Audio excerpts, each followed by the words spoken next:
So I teach commercial photographers, so I teach them street photography. So, and other aspects of business, whether it's business or creativity. And I also speak at some, conference around the world. I get invited, so that's Excellent. kind of like. Yeah. I also have commercial clients, like portraits. I do a lot of lifestyle portraiture of my past commercial clients. So they come back to me and they need like family photos or couples portraits, so I enjoy doing those. Okay. Dorie, do you have different avenues of income? Yeah, I mean, it kind of, I was telling Eric before, that it's like it kind of swings in a couple different directions. So sometimes I'll try to be really niche about something. You all hear the advice of like specialize, right? So I'll do that, and then I'll panic. And so then I'll go and try to do everything, And so I'd say from the very beginning, I was a newspaper photographer, and around the same time I got my first job shooting at a newspaper, I also got married, and I was trying to find a wedding photographer that would shoot the wedding the way I would want my wedding shot. And back then, it was a long time ago, it was like 26 years ago or something, so there weren't that many people that I could find to do that back then, which gave me the idea that there's got to be other brides like me.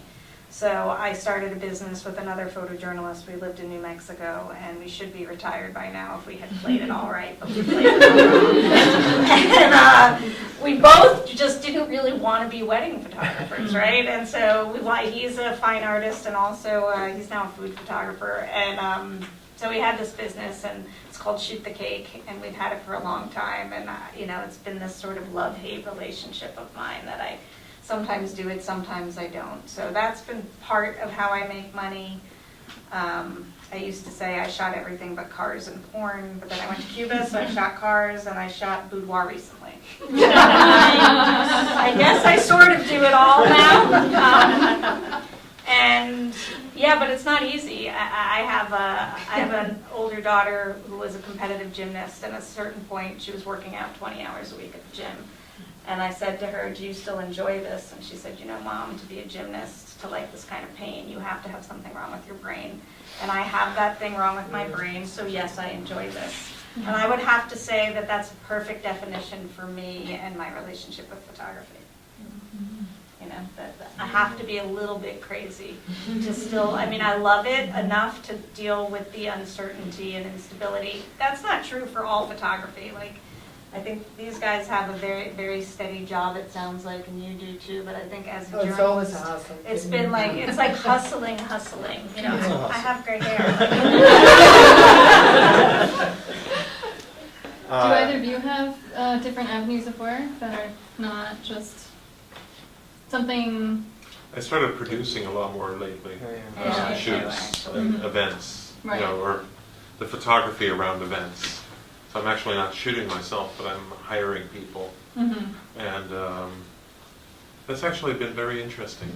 I actually have done it my whole life, because literally one of my first jobs as an assistant when I came to New York was, after the first shoot, the photographer said, so we're going to Cabo for 3 weeks. Can you just get hotels and book the flights? And I was like, sure, yeah, why not? I barely spoke I spoke English, but it was like, and then I was like, what the hell did I just say? But so I've been doing that my whole career, but it's like now it's been formalized and I get hired for it. So, Always good when it's but hired. photography is like 80%, absolutely. Okay. But it is up and down. It's even when have jobs, like I took this week off because I just came back from 5 weeks of 18-hour days. Because I was like, I've got to take this week off, otherwise I'll burn out. Mm-hmm. But the whole week you're sitting there going, I'm not making any money, I'm not making,